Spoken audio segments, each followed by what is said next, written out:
She didn't have any oil either, but I did buy the formula for Wolf, which increases accuracy of special attacks that cause critical effects and side effects. Incineration plus 15%, bleeding plus 15%, poison plus 15%, duration is 10 minutes, toxicity is 25. It takes a rebus ether and hydrangea. I have no ether right now, but I'm sure some will turn up eventually. I also bought the formula for blade oil, which looks like I might be able to use this to make regular oil too, unless there's a difference between blade oil and oil. But like the other formula, I have lots of everything but no ether. So if worse comes to worse, I might be able to purchase some ether somewhere. So I still have $500. So let's still try to find some oil, and then I'm gonna drop in at the bookstore.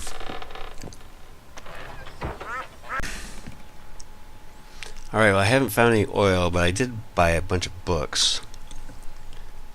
The Viziman Uprising. No, the Viziman Uprising.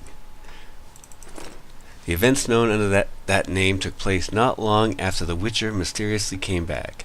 The leader of the Order of the Flaming Rose, Jacques de Alsberg, made plans to build a new, better world under his own leadership. Using the power he had over the Order and fanning the conflict with the Scoia'tael until it threatened the city itself, he marched against King Foltest at the head of an army of mutated creatures. The battles that took place in the city between the Order, the Scoia'tael, and the troops loyal to the king are remembered at the Vizima Rebellion. Are remembered as the Vizima Rebellion. Though historians cannot agree on their opinions of these events, the fact is that Foltest managed to contain the situation and the rebellion ended. And the next one we have is the Temerian Royal Dynasty. King Foltest's daughter, cursed in her mother's womb, entered the world a stillborn beast. Interred, she continued to grow until she rose from the grave as a horrifying Striga. The jag-toothed princess long terrorized Vizima until Geralt freed her of the dark spell. Years later, Ada once more succumbed to the curse, and the Witcher again faced the Striga. This time, however, politics were at play. The Order of the Flaming Rose brought on the reversion in a bid to breed chaos in Vizima and overthrow King Foltest. Hoping I can learn things from these books rather than just rehash old things I already know. The Realms of the Nordlings. This realm is bordered by Caedwin to the north, Redania to the northwest, Temeria and the massif of the Mahakaman Mountains to the west, and Lyria to the south. The Blue Mountains line its eastern frontier. Eredin's coat of arms is a golden red chevron on a black field, and its capital is Vengerberg. Not long ago, the country nearly disappeared when Nilfgaard occupied its southern territories, and its northern neighbor and supposed ally Caedwin treacherously annexed Upper Eredin. Though the invaders were defeated and Caedwin withdrew from Eredin's northern lands, the kingdom's fate still hangs by a thread. The country has been ravaged by peasant revolts, and its central government seems ever unsteady. I've never read any of the books, and this is probably all information that's in the books, but I find it pretty interesting. The Pontar Valley. If you have but a morsel of geographical knowledge, one glance at a map is enough to know why the Pontar Valley is strategically important. It is here that the borders of Temeria, Redania, Caedwin, and Eredwin meet. It is the valley that physically marks these frontiers. They say that he who controls the Pontar Valley controls the north. So it is no wonder that the cited realms have clashed here more than once. Blood has often mingled with the waters of the Pontar, though the reasons for this have varied. Wars waged by nobles in pursuit of political interest and merchants seeking trade privileges have been intermingled with riots and massacres, elven uprisings, and the revolt of frontier barons. All these have been garnished with the occasional peasant rebellion, an event that forces often quarreling factions to unite and crush plebeian mobs drunk on blood and carnage. And the art of magic. The power the sorcerers can command is commonly called magic. In the opinion of a certain sorceress I'm acquainted with, magic is chaos, and art and a science, a curse, a blessing and progress. However poetic it may sound, it is hard to find a better simile. Everything depends on the person that uses that power, of course. Still, it is a fact that it can be used to achieve things not possible to normal humans. The Witcher's signs are also a form of magic, but sorcerers look at them with disdain, since they cannot be compared to the forces the sorcerers themselves command. Without magic, our world would certainly be less interesting, and many beautiful things would be forgotten. I think I might have read this one already. I'm not sure, though.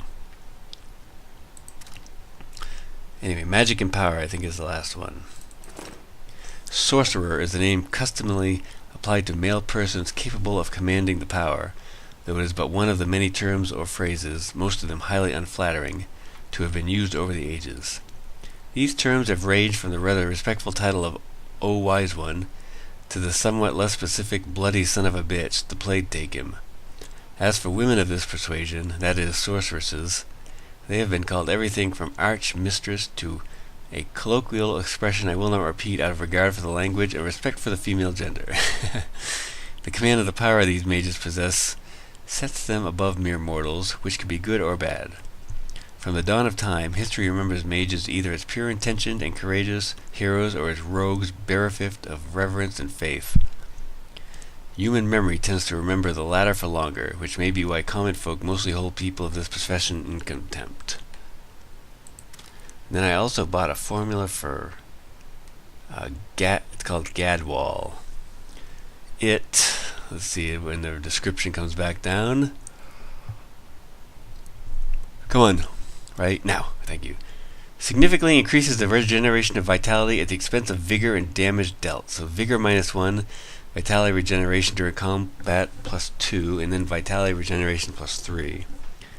So that's a pretty good one. All right, I'm still on the quest for oil. Thought I'd stop and talk to the troll again, just for the hell of it.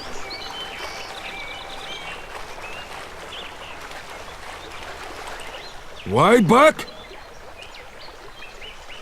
No. I don't know.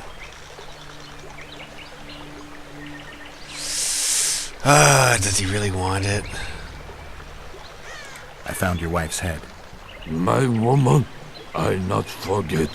I give reward. Okay, good. Hunter's armor +1. Okay, good. I was worried about that. What is that hunter's armor? It was +10. That's pretty good. Reduction of damage from magic +3%. Resistance to incineration +30%. Resistance to bleeding +30%. Resistance to poisoning +30%.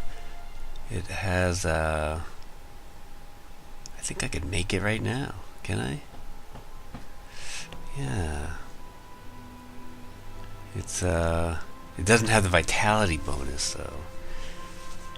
But, if I could make it for 24 orens, and if I don't ever use it, I can just sell it. I don't know for how much, but it's worth a shot. I'm glad I stopped in and talked to him again.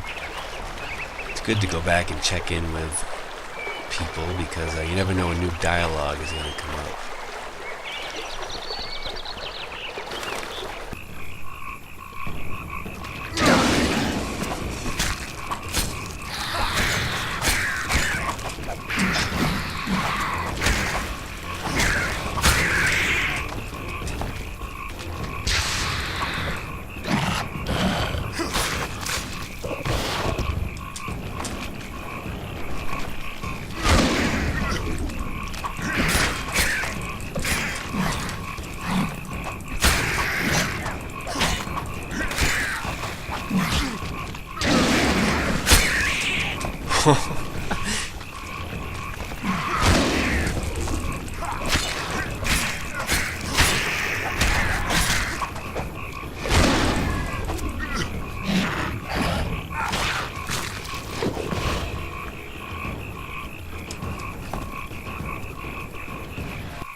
There's a bunch more of them, though. Maybe some of them have some.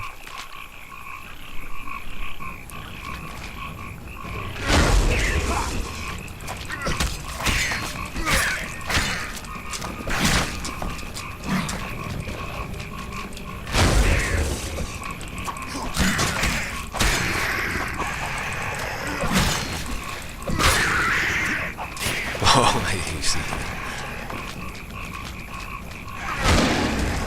Shit, you stink.